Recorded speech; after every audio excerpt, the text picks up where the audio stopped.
तो हेलो दोस्तों, कैसे हैं आप लोग। उम्मीद करते हैं बहुत अच्छे होंगे और अपनी पढ़ाई को बहुत ही ज़बरदस्त तरीके से कर रहे होंगे। तो आज हम लोग शामिल करने, निकालने अथवा स्थानांतरित करने पर आधारित प्रश्नों को पढ़ने वाले हैं। हम लोग पढ़ रहे थे औसत, और औसत में हमने आपको एक क्लास और 2 प्रैक्टिस सेट करवा दिया था। आज हमारा ये तीसरा क्लास है और इसमें हम लोग शामिल करने, निकालने, स्थानांतरण करने पर आधारित प्रश्नों को सॉल्व करेंगे।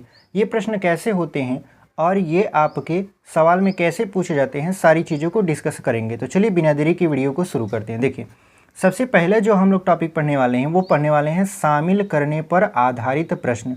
यानी जब कोई संख्या को शामिल किया जाता है तो ऐसे प्रश्नों को कैसे सॉल्व किया जाता है। जैसे हमारा जो फार्मूला होने वाला है वो होने वाला है कि जोड़ी गई संख्या या राशि का मान। देखिए, जैसे औसत दिया रहेगा, संख्या दिया रहेगा, उसके बाद कहेगा कि एक संख्या इसमें और शामिल कर ली जाती है, तब नई संख्या का मान बताइए या नया राशि का मान बताइए, जबकि उसके औसत में इतना प्रतिशत की वृद्धि अथवा इतने की कमी हो जाती है। तब हमारा फार्मूला लगता है n ब्रैकेट में y minus x plus Y.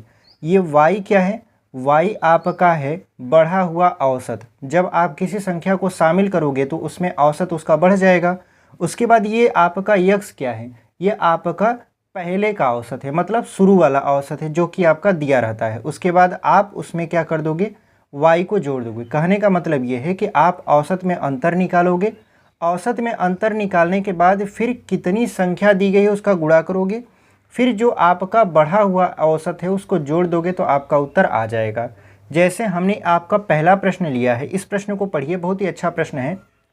लिखा है कि एक कक्षा में 25 छात्रों का औसत भार 50 केजी है। यदि उसमें कक्षा के अध्यापक का भार भी शामिल कर लिया जाए तो औसत भार में 1 किलो की वृद्धि हो जाती है। तदनुसार उस अध्यापक का भार कितना है। ठीक है, तो ऐसे प्रश्नों को आपको बहुत ही आसानी से सॉल्व करना होगा। जैसे देखिए, यहाँ पर आपका ऑप्शन दिया है 76 केजी, 77 केजी, 74 केजी और 75 केजी।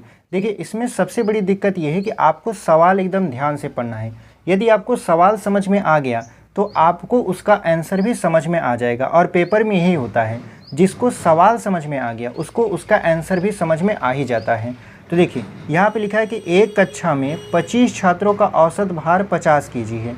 ये जो 25 आपका दिया है ये किसकी वैल्यू है? ये है आपका n की वैल्यू। तो चलिए हम लोग n की वैल्यू लिख लेते हैं। देखिए, यहाँ पर हम लिखेंगे पहले n की वैल्यू। तो यहाँ पर हम लिख लेते हैं n बराबर कितना दिया है आपका 25। उसके बाद देखिए, 25 छात्रों का औसत भार 50 केजी था। यानी जो पुराना वाला औसत था यक्स, वो कितना था आपका? वो था 50 केजी। ठीक है, उसके बाद देखिए, जब अध्यापक का भार भी शामिल किया गया तब औसत कितना बढ़ गया? तो औसत भार में 1 किलो की वृद्धि हो जाती है। मतलब अब पहले तो औसत हमारा कितना था? पहले हमारा औसत था आपका 50 केजी, लेकिन अब कितना हो जा रहा है? तो 1 बढ़ गया तो कितना हो गया? 51 केजी हो गया। तो हमको बताना है कि उस अध्यापक का भार कितना था। तो हमको क्या करना है? बस इस फार्मूले पर लगा देना है, यानी अध्यापक का नया भार। तो अध्यापक का नया भार बराबर क्या हो जाएगा आपका? अध्यापक का, यानी मान लेते हैं यहाँ पे टीचर हैं, तो टीचर का नया भार हो जाएगा आपका n, उसके बाद y minus x plus Y.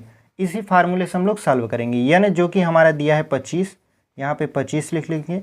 उसके बाद y की वैल्यू कितना दिया है? 51, तो यहाँ पे 51 लिख देंगे। उसके बाद माइनस यक्स की वैल्यू कितना दिया है आपका? तो यक्स की वैल्यू आपका दिया है यहाँ पर 50, तो यहाँ पे हम लोग 50 लिख लेंगे। फिर यहाँ पर प्लस ये जो बढ़ा हुआ औसत है उसको जोड़ देंगे, तो यहाँ पे लिख दीजिए 51। ठीक है, अब देखिए, जब आप 51 में से 50 को घटाओगे तो आपको कितना मिलेगा? तो आपको 1 ही मिलेगा। तो यहाँ पे हो जाएगा 25, उसके बाद यहाँ पर गुणे 1 और यहाँ पर प्लस क्या हो जाएगा? 51 हो जाएगा।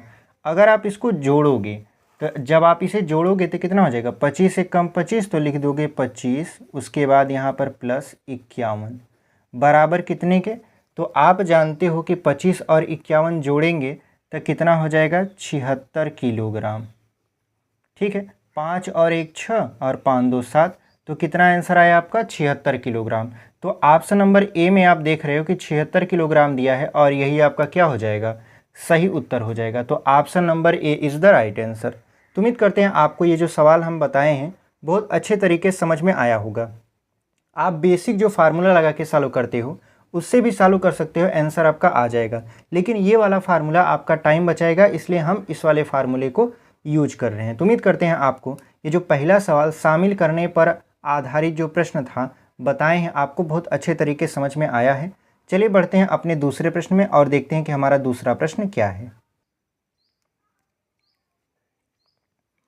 देखिए अब हम लोग पढ़ने वाले हैं अपना दूसरा टाइप। हमारा जो दूसरा टाइप है वो निकालने पर आधारित प्रश्न है। मतलब आपका औसत दिया होगा, संख्या दिया होगा और कहा गया होगा कि इस औसत या इस संख्या की श्रेणी में से एक संख्या निकाल दी जाती है तो नई संख्या बताइए या बची हुई संख्या बताइए। तो इसके लिए जो फार्मूला होता है वो होता है आपका N X minus Y plus Y. देखिए उस वाले फार्मूला में y माइनस यक्स था, लेकिन इसमें क्या हो गया, यक्स माइनस वाई हो गया। और ये जो यक्स है आपका पुराना औसत है, y जो है आपका नया औसत है और n क्या है आपका संख्या है जो कि दी गई रहती है। जैसे अगर हम सवाल को देखें तो सवाल कैसे लगेंगे इस प्रश्न पर, मतलब इस फार्मूले पर कहा है कि 6 संख्याओं का जो औसत है वो है 20। यदि एक संख्या हटा दी जाए, मतलब एक संख्या निकाल दी जाती है, तो औसत 15 हो जाता है। हटाई गई संख्या बताइए। तो यहाँ पे देखिए पहले दिया था संख्या आपका 6 और औसत दिया था कितना 20। यदि एक संख्या हटा दी जाए तो औसत 15 हो गया। अब देखिए पहले औसत 20 था, अब औसत हो गया 15। इसका मतलब ये है कहीं ना कहीं औसत घट रहा है संख्या को निकाले जाने पर। तो कह रहा है कि हटाई गई संख्या बताइए। तो हटाई गई संख्या के लिए हम लोग क्या करेंगे, फार्मूला लगाएंगे।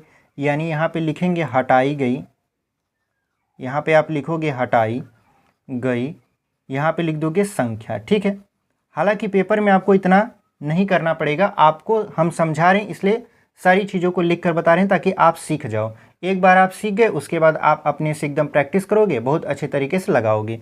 तो हटाई गई संख्या हम लोग फार्मूला क्या लगाएंगे, यन, उसके बाद यहाँ पर यक्स माइनस वाई, उसके बाद यहाँ पे प्लस क्या कर देंगे, वाई कर देंगे। तो यन क्या है हमारा दी गई संख्या है, तो संख्या हमारा कितना दिया गया था 6। उसके बाद ब्रैकेट में देखिए यक्स की वैल्यू, यक्स क्या है आपका शुरू का औसत यानी मूल औसत जो कि 20 दिया था, तो हम लोग 20 लिख लेंगे। उसके बाद यहाँ पर क्या कर देंगे, माइनस कर देंगे। और वाई, वाई क्या है आपका नया औसत संख्या को निकाले जाने पर, तो नया औसत कितना बना था आपका 15 बना था। फिर यहाँ पे प्लस कर देंगे और वाई का मान कितना है, वाई क्या है आपका, वाई आपका नया औसत है, तो यहाँ पे 15 आप क्या कर दोगे, जोड़ दोगे। तो देखिए 20 में से अगर आप 15 को माइनस करोगे तो 5 मिलेगा और 5 का 6 में गुणा करवा दोगे तो कितना मिल जाएगा आपका, 5 का 6 में गुणा करवाओगे तो मिलेगा 30। और 30 में 15 अगर आप जोड़ दोगे तो आंसर आपका कितना हो जाएगा, तो आंसर हो जाएगा आपका 45। ठीक है, आंसर कितना हो गया आपका 45 हो गया। तो अगर आप देखो तो हमसे क्या पूछ रहा था, हटाई गई संख्या बताइए। तो हटाई गई संख्या कितना हो गया आपका 45 हो गया। तो ऑप्शन नंबर डी में देख रहे हैं हमारा 45 दिया है और यही आपका क्या हो जाएगा, सही उत्तर हो जाएगा। तो उम्मीद करते हैं आपको ये जो दूसरा प्रश्न हम निकालने पर आधारित समझाए हैं बहुत अच्छे तरीके समझ में आ गया होगा। अच्छा, अगर हम इसका बेसिक तरीका अपनाते हैं तो बेसिक तरीका क्या अपनाते हैं, बेसिक तरीका हम ये अपनाते कि सबसे पहले इस संख्या का योग निकालते। इस संख्या का सबसे पहले क्या निकालते, आप योग निकालते। तो योग बराबर क्या होता है आपका संख्या गुणे औसत। तो संख्या हमारा 6 था, औसत था 20, तो हम करते 6 गुणे कितना 20, तो जो हमारा आता वो आता आंसर 120। ये तब आता जब संख्या नहीं निकाली गई थी। अब संख्या एक को कम कर दी गई है, तो अब कितना योग आएगा। तो फिर हम लोग जब योग निकालते आपका, तो हमारे पास अब संख्या 6 नहीं बची है, अब संख्या 1 निकल चुकी है, तो संख्या हमारे पास बची है 5। उसके बाद अब जो इसका एवरेज है वो 15 है, तो 15 कर देते, तब 15 पचे 75 हो जाता।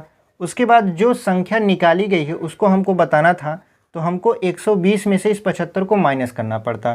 तो हमारे पास कितना आता है, यहाँ 5 आता, यहाँ 4 आता। मतलब अगर आप बेसिक तरीके से भी सॉल्व करोगे तब पर भी आपका आंसर आएगा, लेकिन अगर आप इस तरीके से सॉल्व करोगे तो आपका टाइम बचेगा। तो टाइम बचाने के लिए ये सारी चीज़ें हो रही हैं, क्योंकि पेपर में तो आने को तो सबको आता है। यानी अगर पेपर होने के बाद किसी स्टूडेंट को दे दिया जाए वो पेपर और सॉल्व करने के लिए टाइम न दिया जाए, मतलब टाइम मैनेजमेंट न दिया जाए तो वो प्रश्न वो पूरा का पूरा सॉल्व कर लेगा, भले ही उस प्रश्न को सॉल्व करने में उसे 1 घंटा 2 घंटा ही क्यों ना लगे। टाइम मैनेजमेंट इसलिए दिया जाता है कि आप निश्चित समय में प्रश्नों को सॉल्व कर लीजिए। और मैथ में निश्चित समय में अगर आपको प्रश्न को सॉल्व करने हैं तो आपको कुछ ऐसे तरीके पता होना चाहिए जो मैथ को आसान बनाते हैं, और उन्हीं तरीकों को हम आपको यहाँ पे बता रहे हैं डिस्कस करके। ठीक है, अब देखिए एक तीसरा टाइप आता है। हमने पहला टाइप आपको पढ़ाया कि शामिल करने पर आधारित प्रश्न कैसे लगाए जाते हैं, दूसरा हमने आपको बताया कि निकालने पर आधारित प्रश्न कैसे बनाए जाते हैं। अब हम लोग एक तीसरा टाइप पढ़ेंगे जिसमें हम लोग पढ़ेंगे स्थानांतरण पर आधारित प्रश्न। मतलब किसके हम लोग किसी संख्या को निकालेंगे, उसके स्थान पर कोई दूसरी संख्या ले आएंगे, और पहली संख्या और दूसरी संख्या मतलब जो संख्या निकल चुकी है और जो संख्या आ चुकी है उसके बीच सवालों को कैसे पूछा जाता है, हम लोग इसी को पढ़ेंगे। ठीक है, तो चलिए हम लोग आपका तीसरा टाइप पढ़ते हैं, स्थानांतरण पर आधारित प्रश्न। देखिए स्थानांतरण पर आधारित प्रश्न कैसे होते हैं, यहाँ पे देखिए हम लोग पढ़ेंगे स्थानांतरण पर आधारित प्रश्न। इसके लिए हमसे पूछा जाता है, मान लेते हैं कि औसत दिया है और औसत में कुछ संख्या को निकाल कर उनकी जगह पर एक नई संख्या रख दिया जाता है। तो नई संख्या क्या होगी यही आपसे पूछेगा, कहेगा कि बताइए, मान लेते हैं कि 6 व्यक्तियों का औसत भार मान लेते हैं 15 था। ठीक है, उनमें से 2 व्यक्ति जिनका भार मान लेते हैं 2 किलोग्राम या 5 किलोग्राम, हालांकि व्यक्तियों का भार 2 किलोग्राम 5 किलोग्राम नहीं होगा, एक एग्जाम्पल बता रहे हैं कि मान लेते हैं कि व्यक्ति का भार 2 किलोग्राम और 5 किलोग्राम है, उनको हटाकर उनकी जगह पर 2 और व्यक्ति रख दिए जाते हैं। तो बताइए कि उन व्यक्तियों का औसत क्या होगा या उन व्यक्तियों का आपका भार कितना होगा। तो ऐसे प्रश्न स्थानांतरण पर आधारित प्रश्न आते हैं, और ऐसे प्रश्नों को हम लोग लगाने के लिए यानी हमसे क्या पूछेगा, नई राशि पूछेगा। तो नई राशि बराबर क्या होता है, a plus minus n into b. ये प्लस तब लगेगा जब आप वृद्धि करोगे और ये माइनस तब लगेगा जब आप कमी करोगे। ठीक है, ये a क्या है, a देखिए है पुरानी राशियों का योग। a क्या है आपका, पुरानी राशियों का योग है। और जो b है वो b क्या है, औसत में वृद्धि अथवा कमी को दर्शाता है। जैसे कहेगा मान लेते हैं कि 2 व्यक्तियों का आयु निकाल लिया गया, तो औसत पहले मान लेते हैं एक 15 दिया था तो अब घटकर 10 हो गया। तो ये जो b है ये क्या बताता है, औसत में वृद्धि अथवा कमी को बताता है। उसके बाद प्लस क्या बताएगा, वृद्धि को बताएगा, और माइनस क्या बताएगा, आपके कमी को बताएगा। ठीक है, और यन क्या है आपका, यन है राशियों की संख्या। ठीक है, मतलब कितनी राशियां दी गई हैं। अब इस पर सवाल कैसे पूछता है इसको हम लोग सॉल्व करेंगे, क्योंकि सवाल कैसे पूछेगा ये जानना बहुत इंपॉर्टेंट है। तो चलिए हम लोग सवालों की तरफ बढ़ते हैं। देखिए हमारा जो पहला सवाल है इस पर आधारित वो कुछ इस तरीके से है। यहाँ पे देखिए कि 15 व्यक्तियों के औसत भार में 2 केजी की वृद्धि हो जाती है। मतलब 15 व्यक्ति हैं, उनके औसत भार में 2 किलोग्राम की वृद्धि हो जाती है तब यदि उनमें 48 किलोग्राम के व्यक्ति के स्थान पर कोई नया व्यक्ति आ जाता है। मतलब एक व्यक्ति था 48 किलोग्राम का, उसको हटा दिया गया, उसके स्थान पर नया व्यक्ति लाया गया।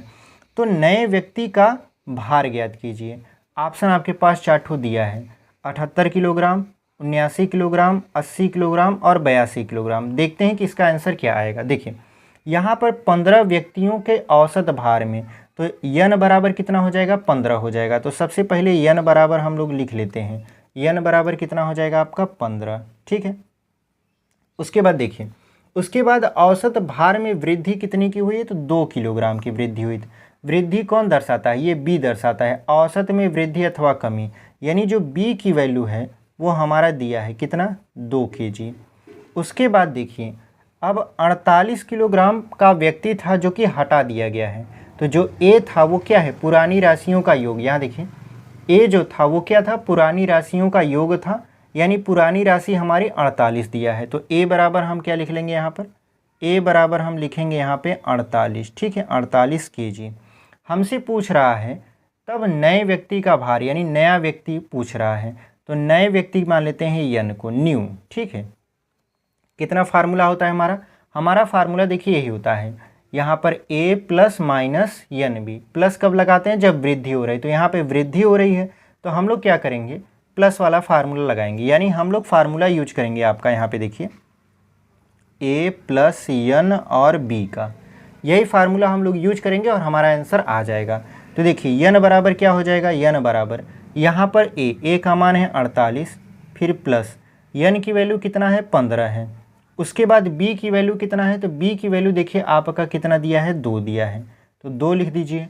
अब देखिए 15 दूना के कितना हो जाएगा, 30 हो जाएगा, और 30 में यदि हम 48 को जोड़ दें तो कितना आ जाएगा आपका 78। यानी जो आपका नया व्यक्ति था उसका भार कितना आ गया, 78 किलोग्राम आ गया, और यही हमारा क्या हो जाएगा, सही उत्तर हो जाएगा। तो उम्मीद करते हैं आपको शामिल करने, निकालने और स्थानांतरण पर आधारित प्रश्न बहुत अच्छे तरीके से समझ में आ गए होंगे। तो चलिए हम लोग इन्हीं पर आधारित कुछ प्रश्न लेकर आए हैं, उसको सॉल्व करते हैं। देखिए हमारा जो पहला प्रश्न रहने वाला है वो रहने वाला है, एक कक्षा के 20 छात्रों का औसत भार 21 किलोग्राम है। यदि उनमें अध्यापक का भार भी सम्मिलित कर लिया जाए तो उनका भार 1 किलोग्राम और अधिक हो जाता है। मतलब उनका जो औसत भार होता है वो 1 केजी और अधिक हो जाता है। अध्यापक का भार बताइए। तो देखिए यहाँ पे शामिल किया जा रहा है। 20 छात्र थे जिसमें अध्यापक का भार सम्मिलित कर लिया गया, जिससे औसत भार 1 किलोग्राम बढ़ गया। तो शामिल करने पर आधारित प्रश्न है और इसको हम लोग क्या करेंगे, बहुत अच्छे तरीके से सॉल्व कर लेंगे। तो जो हमारा अध्यापक का भार पूछ रहा था यहाँ पे, तो हम लोग लिख देंगे यहाँ पे अध्यापक, ठीक है, अध्यापक का भार। फार्मूला क्या लगेगा आपका, यन, यहाँ पे y minus x plus y, क्योंकि वृद्धि होता है तो y माइनस यक्स चलता है, कमी होता है तो x माइनस वाई चलता है। तो यन की वैल्यू कितना है यहाँ पे देखिए, 20 छात्र थे तो 20 लिख देंगे, ठीक है। उसके बाद y की वैल्यू कितना होना चाहिए, पहले इसका जो औसत भार था 21 किलोग्राम था, लेकिन 1 किलोग्राम बढ़ गया तो कितना औसत भार हो गया, 22 किलोग्राम। तो यहाँ पे लिख देंगे 22 माइनस, अब यहाँ पर देखिए 20 छात्रों का औसत भार 21 किलोग्राम है, यानी पुराना वाला जो औसत है वो 21 है, प्लस ये जो बढ़ा है y का मान कितना है आपका 22 है। तो आप इसको सॉल्व करिए। देखिए यहाँ पे 22 में से 21 को घटाएंगे 1 मिलेगा, 1 का 20 के साथ गुणा करेंगे तो 20 ही मिलेगा, 20 प्लस क्या कर देंगे 22, और 22 और 20 को जोड़ेंगे तो कितना आ जाएगा, 42 केजी आ जाएगा। इसका मतलब ये है कि जो आपका अध्यापक है उसका जो भार होगा वो 42 किलोग्राम होगा, ठीक है। तो कौन सा विकल्प आपका सही हो जाएगा, ऑप्शन नंबर सी देख रहे हैं हमारा, देखिए यहाँ पे 42 दिया है और यही आपका क्या हो जाएगा, सही उत्तर हो जाएगा। तो उम्मीद करते हैं आपको ये जो प्रश्न हम सॉल्व करवाए हैं बहुत अच्छे तरीके से समझ में आया होगा। देखिए बहुत ही आसानी से ये प्रश्न सॉल्व हुआ है। चलिए बढ़ते हैं अपने दूसरे प्रश्न में। देखिए हमारा जो दूसरा प्रश्न रहने वाला है वो कुछ इस तरीके से रहने वाला है कि 15 लड़कियों का औसत वजन 54 किलोग्राम है। 15 लड़कियां हैं जिनका औसत वजन कितना है आपका, 54 किलोग्राम है। शिक्षक का वजन जोड़ने पर औसत 2 किलोग्राम बढ़ गया, यानी पहले 15 लड़कियों का औसत वजन कितना था, 54 किलोग्राम था, लेकिन शिक्षक का वजन जोड़ दिए जिसकी वजह से औसत वजन 2 किलोग्राम बढ़ गया। मतलब पहले 54 था तो अब कितना हो गया, पहले 54 था 2 बढ़ गया तो अब हो गया 56, ठीक है। शिक्षक का वजन कितना था, तो हम लोग क्या निकालने वाले हैं, शिक्षक का वजन, ठीक है। यहाँ पे निकालेंगे शिक्षक का वजन। जब आप शिक्षक का वजन निकालोगे तो कौन सा फार्मूला निकालोगे, तो देखिए यहाँ पे औसत बढ़ रहा है तो फार्मूला हमारा वही रहेगा, यन y माइनस यक्स और यहाँ पे प्लस y। अगर आप ध्यान से देखो तो यन बराबर कितना रखना है, 15 रखना है, तो यहाँ पे हो जाएगा 15। उसके बाद y की वैल्यू कितना रखना है, तो देखिए पहले औसत 54 था अब 2 बढ़ गया तो यानी औसत कितना हो गया, 56 हो गया, माइनस पुराना वाला औसत कितना था, 54 था, 54 लिख दिए, प्लस बढ़ा हुआ औसत जो कि आपका 56 है, 56 लिख दिए। अब देखिए अगर आप 56 में से 54 को घटाओगे तो 2 मिलेगा, और 2 का 15 के साथ क्या करा दो, गुणा करा दो, तो कितना मिल जाएगा आपका, 30 मिल जाएगा, ठीक है। और 30 में हमको क्या जोड़ना है, 56 को जोड़ना है। जब जोड़ेंगे तो मान कितना आएगा, तो आप कहोगे कि 30 और 56 को जोड़िए, ये मान डायरेक्ट कितना आएगा, 86 किलोग्राम आएगा। इसका मतलब ये है कि जो शिक्षक का वजन था वो 86 किलोग्राम आया, यानी जो शिक्षक है वो बहुत ज़्यादा वजनी है, ठीक है, यानी 86 किलोग्राम आया। तो ऑप्शन नंबर ई में आप देखो पहला तो ऑप्शन दिया है 74, दूसरा दिया है 75, तीसरा 95, आपका चौथा 78 और आपका जो लास्ट ऑप्शन है ई वाला 86 किलोग्राम, यही सही उत्तर होगा। तो option number E is the right answer. ठीक है, उम्मीद करते हैं आपको ये समझ में आया होगा। चलिए बढ़ते हैं अपने अगले प्रश्न में। देखिए हमारा जो तीसरा प्रश्न है उसमें कहा है कि 6 प्रेक्षणों का औसत 12 है। एक नए प्रेक्षण के सम्मिलित किए जाने से औसत 1 कम हो जाता है। 7वां प्रेक्षण क्या है? देखिए अभी तक तो वृद्धि हो रहा था लेकिन अब कमी हो रहा है। ठीक है, तो हमारे पास जो शुरू में प्रेक्षण था वो 6 था और उसका औसत कितना था? 12 था। एक नए प्रेक्षण के सम्मिलित किए जाने पर, मतलब ये शामिल करने वाला प्रश्न है, तो उसका जो औसत है वो 1 कम हो जाता है। 7वां प्रेक्षण क्या है? तो हम लोग क्या निकालने वाले हैं इसमें? 7वां प्रेक्षण, जो कि आपका ऑप्शन है 1, 3, 5 और 6, इन चारों में से कोई एक होगा। तो हम लोग क्या करेंगे, लिखेंगे यहाँ पे 7वां प्रेक्षण। ठीक है, क्या लिखेंगे यहाँ पे? 7वां, यहाँ पे लिख देंगे हम लोग 7वां। ठीक है, 7वां फिर प्रेक्षण बराबर फार्मूला आपका वही लगेगा यन। उसके बाद यहाँ पर देखिए औसत में कमी हो रही है तो हम लोग लिखेंगे x minus Y plus Y. ठीक है, तो अगर आप देखो यन की वैल्यू, तो यन की वैल्यू कितना है आपका? 6। ठीक है, यन की वैल्यू कितना होना चाहिए? 6 होना चाहिए, 6 है। उसके बाद जो पुराना औसत है वो है 12, उसके बाद जो नया औसत है वो है आपका 11। उसके बाद यहाँ पे देखिए चूँकि अब औसत में कमी हो रही है, लेकिन यहाँ पर देखिए कह रहा है कि 6 प्रेक्षणों का औसत 12 है। एक नए प्रेक्षण के सम्मिलित किए जाने पर औसत 1 कम हो जाता है। 7वां प्रेक्षण क्या है? तो अगर आप ध्यान से फार्मूला देखे होंगे प्रेक्षण को सम्मिलित किए जाने पर, तो वहाँ पे आपको मिला होगा y माइनस यक्स, लेकिन हमने लिखा क्या है? यक्स माइनस वाई, इसलिए कि ये जो प्लस है ये क्या बन जाएगा आपका? यहाँ पर माइनस बन जाएगा। ठीक है, तो यहाँ पे हम लोग क्या लिख देंगे? -11। अगर आप ध्यान से देखो तो 12 में से 1 जाएगा, कितना बचेगा? 12 में से 11 जाएगा तो 1 बचेगा। 1 का गुणा 6 में करवाओगे तो कितना आएगा आपका? 6 आएगा। ठीक है, 6 में से आप 11 को घटा रहे हो तो कितना मिलेगा आपका? -5। अच्छा, अगर आप ऑप्शन में देखो तो कहीं पर भी माइनस नहीं लगा है, लेकिन हमारा उत्तर किस में आ गया? माइनस में आ गया। ये माइनस चिन्ह को नहीं दर्शा रहा है, ये माइनस दर्शा रहा है उसके कमी को। तो हम लोग ये माइनस चिन्ह छोड़ देंगे, जो उत्तर आया है 5 वही लिखें। तो हमारा जो आंसर होगा वो ऑप्शन नंबर सी होगा, मतलब 5 होगा। कैसे? अगर मान लेते हैं इसको माइनस हटाना होता, कुछ लोग कहेंगे कि ये माइनस में आया है तो माइनस तो दिया नहीं है, तो इनमें से कोई आपका ऑप्शन सही नहीं होगा। हमने यहाँ पे देखिए लिखना था, जब हमको यहाँ पर 11 में से 12 को घटाना। ठीक है, हमने देखिए किया क्या है, एक तरीका और यहाँ पर रख देते हैं। हम कैसे किए हैं देखिए, हमने कहा कि ये जो फार्मूला है यन बराबर वो है N into X minus Y plus Y. ठीक है, ये फार्मूला कब लगता है? जब निकाला जाता है, मतलब संख्या को उस औसत में से निकाल दिया जाता है। लेकिन यहाँ पर सम्मिलित किया गया है, तो सम्मिलित करने का तो फार्मूला ये हो भी नहीं करता। सम्मिलित करने का फार्मूला होता है N Y minus x plus Y होता है। अगर इस फार्मूले पर हम रखते हैं तो ये जो माइनस था वो गायब हो जाता। देखिए कैसे, यहाँ रखते 6, y की जगह पर रखते 11 माइनस x की जगह पर रखते 12, फिर प्लस क्या करते हैं हम लोग? 11 करते हैं। ठीक है, क्योंकि जो उसका औसत था 1 कम हो गया था तो 11 हो गया 12 से घटकर। तो देखिए अब 11 में से 12 को आप घटाते तो कितना मिलता? माइनस आपका 1 मिलता। तो यहाँ पे गुणते क्या लिखते हम लोग? यहाँ पे देखिए, यहाँ पे गुणे हम लोग लिखते -1 और यहाँ पे +11। अब देखिए 6 1 कम 6, लेकिन ये -6 हो जाता, फिर प्लस ये 11 हो जाता। तो 11 में से 6 को आप घटाते तो कितना मिलता? 5 मिलता। ठीक है, देखिए वही सवाल है, यहाँ -5 आ गया, यहाँ +5 आ गया। तो ये जो माइनस ये चिन्ह को नहीं प्रदर्शित कर रहा है, ये बता रहा है कि संख्या में कमी हुई है। ठीक है, इसलिए हमने इसको माइनस लिया है। तो ऑप्शन नंबर सी ऐसे भी सही हो गया आपका, ऐसे भी सही हो गया। आप किसी भी तरीके से लगाएंगे आपका आंसर आ जाएगा और आपका टाइम भी बचेगा। तो उम्मीद करते हैं आपको ये सवाल बहुत अच्छे तरीके से समझ में आया है। चलिए बढ़ते हैं अपने अगले प्रश्न की तरफ। देखिए हमारा जो अगला प्रश्न रहने वाला है वो चौथा रहने वाला है। लिखा है आपका, एक स्कूल में देखिए लिखा है कि एक स्कूल में 12 शिक्षक हैं, उनमें से एक 62 वर्ष की आयु पूर्ण कर सेवानिवृत्त हो गया एवं उसके स्थान पर एक नए शिक्षक की नियुक्ति हुई।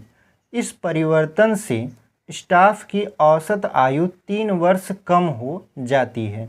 नए शिक्षक की आयु बताइए। तो यहाँ पे देखिए अब स्थानांतरण हो रहा है। स्थानांतरण कैसे हो रहा है? यहाँ पे जो 62 वर्ष का व्यक्ति है वो अपने पद को छोड़कर जा रहा है और उसके स्थान पर एक नया शिक्षक आ रहा है जो कि आपका नया शिक्षक है और उसकी आयु आपको बतानी है। तो इसके लिए हमने फार्मूला बताया है आपको कि जब भी पूछे नए शिक्षक की आयु या नई संख्या पूछे या ऐसे पूछे नई राशि, तो नई राशि आपको बताने के लिए फार्मूला लगाना पड़ेगा, क्योंकि यहाँ पर देखिए औसत आयु में 3 वर्ष की कमी हुई, इसलिए हम लोग माइनस वाला फार्मूला यूज करेंगे। तो a माइनस क्या हो जाएगा NB, यानी हम लोग यही फार्मूला यूज करेंगे, हमारा आंसर आ जाएगा। देखिए जो a है वो क्या है?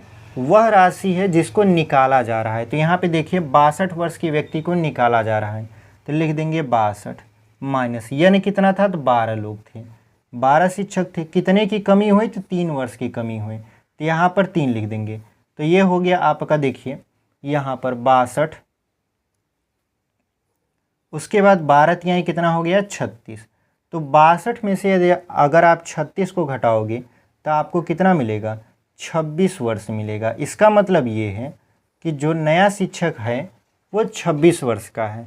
अच्छा ही हुआ, 62 वर्ष का था तो निकल गया, अब उसकी जगह एक नया युवक आपका शिक्षक नियुक्त हुआ है जो कि बच्चों को अच्छे तरीके से पढ़ाएगा। ठीक है, तो उम्मीद करते हैं आपको ये जो प्रश्न हम सॉल्व करवाए हैं बहुत अच्छे तरीके से समझ में आया होगा। चलिए बढ़ते हैं अपने अगले प्रश्न में। देखिए हमारा जो अगला प्रश्न है वो 5वां प्रश्न है, गलती से हम चौथा लिख दिए हैं। लिखा है कि एक कक्षा के 36 लड़कों की औसत आयु में 5 महीने की कमी आ जाती है। 36 लड़के हैं, उनकी औसत आयु में कितने महीने की कमी आ जाती है? तब 5 महीने की कमी आ जाती है। जब एक लड़का जिसकी आयु 30 वर्ष है के स्थान पर एक नया लड़का आ जा रहा है, मतलब यहाँ पर भी स्थानांतरण हो रहा है। स्थानांतरण जब हो रहा है तो कितने का हो रहा है? तो 30 वर्ष का लड़का है जो कि जा रहा है, उसके स्थान पर एक नया लड़का आ रहा है। तो नए लड़के की आयु क्या होगी? 16 वर्ष होगी कि 10 वर्ष होगी कि 15 होगा कि 20 होगा? तो हम लोग यहाँ पे लिख लेते हैं नए लड़के की, ठीक है, नए लड़के की आयु। ठीक है, नए लड़के की आयु क्या होगी? देखिए सबसे पहले 36 लड़के थे तो n बराबर क्या होगा? 36 होगा। चूँकि देखिए यहाँ पर सबसे पहले आपको ध्यान ये देना पड़ेगा कि कमी हो रही है कि वृद्धि। तो यहाँ पे देखिए कमी हो रही है, कितने महीने की? 5 महीने की। तो फार्मूला लगेगा a माइनस NB। ठीक है, स्थानांतरण का यही फार्मूला होता है। अगर वृद्धि हो रही होती तो यहीं प्लस लग जाता। तो देखिए a का मान कितना है? तो a का मान वह संख्या होता है जो कि निकाली जा रही है। तो यहाँ पे निकाला किसको जा रहा है? 30 वर्ष के व्यक्ति को। तो यहाँ पे a बराबर कितना हो जाएगा? 30 माइनस n की जगह पर कितना है? तो 36 लड़के हैं, तो यहाँ पे लिख देंगे 36 गुणे b, मतलब औसत में कमी।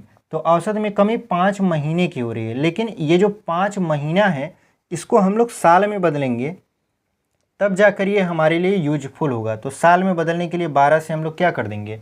भाग कर देंगे।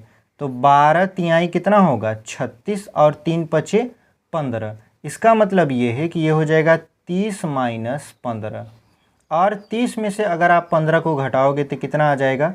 15, और यहाँ पे लिख दोगे वर्ष। इसका मतलब ये है कि जो नया लड़का आया है उसकी उम्र जो है वो 15 वर्ष की है। तो ऑप्शन नंबर सी देख रहे हैं हमारा 15 वर्ष दिया है, और यही आपका क्या हो जाएगा? सही उत्तर हो जाएगा। तो उम्मीद करते हैं आपको ये सवाल बहुत अच्छे तरीके से समझ में आई है।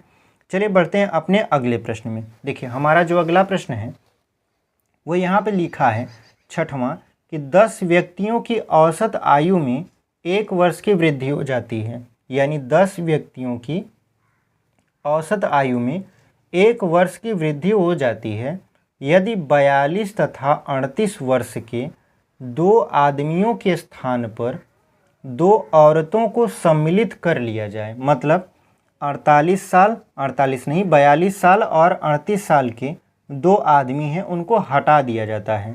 हटाने के बाद उनके स्थान पर दो औरतों को रख दिया जाता है, तो दोनों औरतों की आयु का औसत बताइए। तो बहुत ही आसान सा प्रश्न है, बहुत ही इजी वे में लगेगा। देखिए कैसे, यहाँ पर देखिए, पहले देखना ये है कि औसत में वृद्धि हो रही है कि कमी।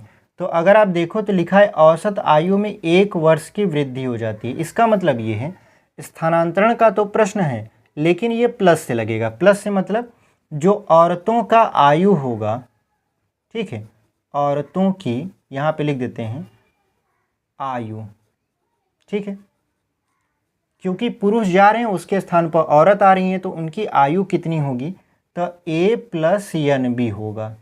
इसी फार्मूले से लगेगा। a क्या है आपका, निकाली गई संख्या।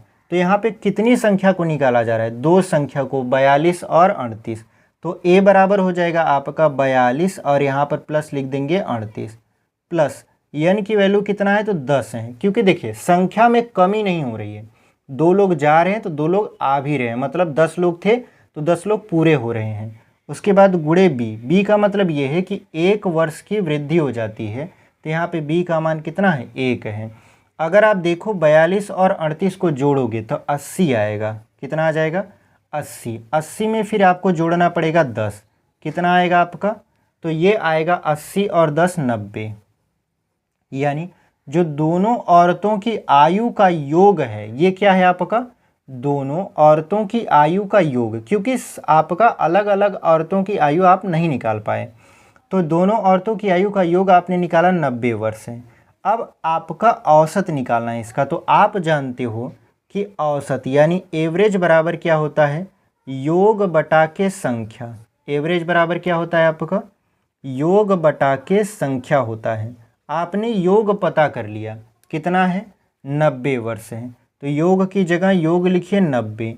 अब कितनी औरतें हैं, तो 2 औरतें हैं, मतलब जो संख्या होगा हमारा वो आपका 2 होगा। तो यहाँ पर हम लोग क्या कर देंगे, बटे 2 कर देंगे। इसको काटेंगे तो कितना आ जाएगा आपका, 45। इसका मतलब ये है कि जो 2 औरतें हैं उनकी औसत आयु जो है वो 45 वर्ष होगा। जो दोनों औरतों की औसत आयु है वो कितना होगा, 45 वर्ष। ऑप्शन नंबर बी में देख रहे हैं हमारा 45 वर्ष दिया है और यही आपका क्या हो जाएगा, सही उत्तर हो जाएगा। तो उम्मीद करते हैं आपको ये बहुत अच्छे तरीके से समझ में आया है। चलिए बढ़ते हैं अपने अगले प्रश्न में। हमारा जो अगला प्रश्न है उसमें लिख रहा है, किसी परिवार के 4 कमाऊ सदस्यों की औसत मासिक आय 7350 रुपया थी। कमाऊ सदस्यों में से एक सदस्य का स्वर्गवास हो गया, इससे औसत आय कम होकर 6500 रह गई। स्वर्गवासी सदस्य की मासिक आय थी। कहने का मतलब ये था, इसमें देखिए, इसमें शामिल करने पर आधारित प्रश्न है अथवा निकालने पर आधारित प्रश्न है। तो आप कहोगे कि इसमें निकालने पर आधारित प्रश्न है। कैसे, क्योंकि यहाँ पे 4 लोग थे जो कि कमा रहे थे, 4 लोग कमा रहे थे 7350 रुपया औसत उनकी मासिक आय थी, लेकिन उसमें से एक सदस्य की डेड हो गई, मतलब डेथ हो गई। तो जब डेथ हुई तो कितने सदस्य बच गए, 3 सदस्य बच गए, जिसकी वजह से उनकी औसत आय कम होकर अब 65 वर्ष रह, मतलब 6500 रुपया रह गई है। तो स्वर्गवासी सदस्य की मासिक आय, मतलब इसमें आपसे यही पूछ रहा है कि निकाल दिए हम एक व्यक्ति को तो कितना बचा रह गया और निकालने पर उसकी मासिक आय कितनी थी। तो आप यहाँ पे ऐसे लिख भी सकते हो कि स्वर्ग, ठीक है, यहाँ पे स्वर्ग लिखना था, स्वर्गवासी, उसके बाद व्यक्ति, स्वर्गवासी व्यक्ति का मासिक आय, ठीक है, मासिक आय आप ऐसे निकाल सकते हो। किस फार्मूले से आप निकालोगे, तो आप जानते हो फार्मूला लगता है कमी में n, उसके बाद y minus x, y minus x नहीं यक्स माइनस वाई, ठीक है। यहाँ पे क्या हो जाएगा, ये उल्टा हो जाएगा, यक्स और यहाँ पे y और प्लस हो जाएगा y। अब n कितना है, तो 4 लोग हैं, तो यहाँ पे आपको लिखना पड़ेगा 4। फिर यहाँ पर यक्स कितना है, तो 7350 माइनस कितना करना पड़ेगा, 6500, ठीक है। उसके बाद क्या करना पड़ेगा, प्लस आपको 6500 जोड़ना पड़ेगा, क्योंकि अब औसत आय कम होकर आपका 6500 ही रह गई है। तो अगर आप 7350 में से 6500 को घटाओगे तो कितना मिलेगा आपको? 4 गुणे यहाँ पे मिलेगा आपको 0, यहाँ पे 5, यहाँ पे मिलेगा 8। उसके बाद यहाँ पे जोड़ोगे आप 6500 को। अब देखिए 4 का गुणा आप 850 में कराओगे तो कितना आएगा आपका? तो आप कहोगे 4 जीरो हम 0, 4 पंचे 20 और 4 आठे 32 और 2 34 और प्लस क्या करना पड़ेगा? 6500 को जोड़ना पड़ेगा। तो अगर आप 400 और 500 जोड़ो तो 900 हो जाएगा और 6 और 3 को जोड़ो तो 9 हो जाएगा। इसका कहने का मतलब ये है कि जब आप इसको जोड़ोगे तो कुल मिला जुलाकर आपका 9900 रुपया आएगा, जो कि वो व्यक्ति अकेला कमा रहा था, जिसका स्वर्गवास हो गया। तो ऑप्शन नंबर आप सी में देखो 9900 रुपया दिया है और यही आपका क्या हो जाएगा? सही उत्तर हो जाएगा। तो उम्मीद करते हैं बहुत अच्छे तरीके से आप इसे समझे होंगे। चलिए बढ़ते हैं अपने अगले प्रश्न में। देखिए हमारा जो अगला प्रश्न रहने वाला है वो रहने वाला है आपका 14 छात्रों व उनके शिक्षक की औसत आयु 15 वर्ष है। 14 स्टूडेंट हैं और उनके शिक्षक को भी अगर सम्मिलित कर लिया जाए तो उनकी औसत आयु कितना है? 15 वर्ष है। यदि शिक्षक की आयु निकाल दी जाए तो औसत आयु 1 वर्ष कम हो जाती है। तो शिक्षक की आयु बताइए। तो यहाँ पे देखिए निकालने पर आधारित प्रश्न है। जब भी निकालने पर आधारित प्रश्न आता है तो फार्मूला क्या लगता है आपका? n, उसके बाद x माइनस वाई और फिर प्लस क्या लगता है? y लगता है। इसी फार्मूले पर हम लोग क्या करेंगे? सॉल्व करेंगे। n क्या है आपका? 14 छात्र हैं तो आप लिखोगे 14, ठीक है। उसके बाद यहाँ पर x क्या है आपका? शुरू का औसत है। तो शुरू का औसत कितना था? 15 वर्ष था, तो 15 लिख देंगे। जब शिक्षक की आयु निकाली जाती है तो औसत जो होता है वो 1 वर्ष कम हो जाता है। मतलब पहले तो 15 था, अब 1 कम कर देंगे तो कितना हो जाएगा? 14 हो जाएगा और प्लस यहाँ पर क्या लिख देंगे? 14। अब इसको सॉल्व करिए। देखिए यहाँ पर अगर आप देखो तो 15 में से 1 जाएगा, कितना बचेगा आपका यहाँ पर? तो 15 में से 14 जाएगा, 1 नहीं जाएगा, तो यहाँ पे हो जाएगा आपका कितना? 1, ठीक है। तो 1 हो गया। अच्छा यहाँ पे एक बात और ध्यान दीजिए, 14 छात्रों व उनके शिक्षक की औसत आयु। तो 14 छात्र प्लस उनके शिक्षक को मिला देंगे तो संख्या कितना हो जाएगा? 14 1 15। तो जो n की वैल्यू है ये 15 आपको लिखना पड़ेगा। n की वैल्यू कितना हो जाएगी यहाँ पर? 15 हो जाएगी, 14 नहीं होगी। क्यों? क्योंकि 14 तो छात्र हैं, 1 उनका शिक्षक है, तो कुल मिला जुला के कितना आपका संख्या हो गया? 15। तब 15 में से 14 को आप घटा लीजिए तो 15 ही आएगा और उसमें क्या जोड़ दीजिए? 14 जोड़ दीजिए। क्योंकि देखिए 15 में से 14 घटाएंगे तो 1 आएगा, 1 का गुणा 15 में करेंगे 15 आएगा और 15 में आप 14 को जोड़ रहे हो तो कितना हो जाएगा आपका? 29। इसका कहने का मतलब ये है कि जो शिक्षक हैं जिनको निकाला गया तो उनकी जो औसत आयु होगी, या उनकी औसत आयु नहीं, उनकी जो आयु होगी वो 29 वर्ष होगी। यानी ऑप्शन नंबर ए देख रहे हैं हमारा 29 वर्ष दिया है और यही आपका क्या हो जाएगा?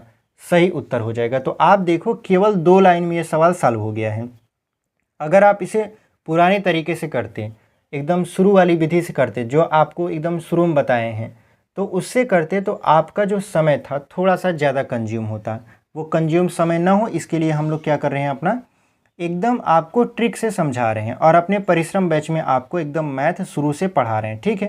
तो यदि आप अभी तक हमारे चैनल पर बने हुए हैं और चैनल को सब्सक्राइब नहीं किए हैं तो चैनल को सब्सक्राइब कर लीजिए। वीडियो पसंद आ रही है तो वीडियो को लाइक कर दीजिए और अपने दोस्तों तक भी इसे शेयर कर दीजिए। चलिए बढ़ते हैं अपने आखिरी और 9वें प्रश्न में। चलिए 9वां प्रश्न देख लेते हैं। देखिए जो 9वां प्रश्न है कह रहा है कि कुछ संख्याओं के एक समूह का औसत 14 से घटकर 11 हो जाता है। संख्या हमें नहीं पता, लेकिन हमें ये पता है कि जो औसत था पहले वो 14 था, फिर घटकर कितना हो गया? 11 हो गया। जब संख्या 35 को उनमें में से निकाल दिया जाता है तो मूल समूह में कितनी संख्याएं थीं? यानी जो निकाली गई संख्या है वो 35 है। तो हम जानते हैं कि निकाली गई राशि जो होती है, ठीक है, निकाली गई, यहाँ पे लिख देंगे राशि, बराबर फार्मूला क्या होता है? निकाली गई राशि बराबर होता है n x minus Y plus y. तो निकाली गई राशि कितनी है आपका? 35 है, तो 35 की जगह 35 लिख देंगे, बराबर यन कितना है तो हमें नहीं पता, वही तो हमसे पूछ रहा है कि कितनी संख्या थी। उसके बाद यक्स, यक्स क्या है आपका शुरू का औसत है, तो शुरू का औसत यहाँ पे देखिए 14 है, तो हम लोग लिख देंगे यहाँ पे 14, फिर माइनस। अब 14 से घटकर कितना हो गया 11 हो गया, तो यहाँ पे लिख देंगे 11। उसके बाद प्लस, उसके बाद यहाँ पे लिख देंगे आप 11 को। अगर आप देखो तो यहाँ पर है 35 और 11 को इस तरफ लाओ तो -11 हो जाएगा बराबर 14 में से 11 जाएगा, बचेगा आपका 3n। अब 35 में से 11 को घटाओगे तो आएगा 24 और बराबर हो जाएगा आपका 3n के। तो 3 से आप 24 को काट दीजिए तो 3 8 कितना हो जाएगा 24 हो जाएगा, यानी जो n की वैल्यू है वो आपका 8 आ जाएगी। ठीक है, जो हमसे पूछ रहा था, तो पूछ रहा था समूह में कितनी संख्याएं थी, तो समूह में 8 संख्याएं थी। तो कौन सा ऑप्शन आपका सही हो जाएगा। देखिए यहाँ पे जो ऑप्शन दिया है वो दिया है 8, 11, 21 और 25। तो हम देख रहे हैं ऑप्शन नंबर ए में 8 दिया है और वही आपका क्या हो जाएगा सही उत्तर हो जाएगा। तो ये आपके 9 प्रश्न और जो आपका उससे पहले जो हम बता रहे थे सम्मिलित करने, निकालने अथवा स्थानांतरित करने पर आधारित प्रश्न, तो कुल मिलाजुला के 12 प्रश्न आपने इस वीडियो में सीखा और बहुत अच्छे तरीके से हमारे साथ मिलकर आपने इसको लगाया भी। तो उम्मीद करते हैं आपको जब भी ऐसे प्रश्न एग्जाम में दिखेंगे आप केवल 1 लाइन में ऐसे प्रश्नों को सॉल्व करके तुरंत ऑप्शन टिक करके निकल जाओगे और आपका टाइम भी बचेगा। तो इसी के साथ इस वीडियो को समाप्त करते हैं, मिलते हैं आपसे एक अगली वीडियो में, तब तक के लिए धन्यवाद और ऐसे ही पढ़ाई करते रहिए।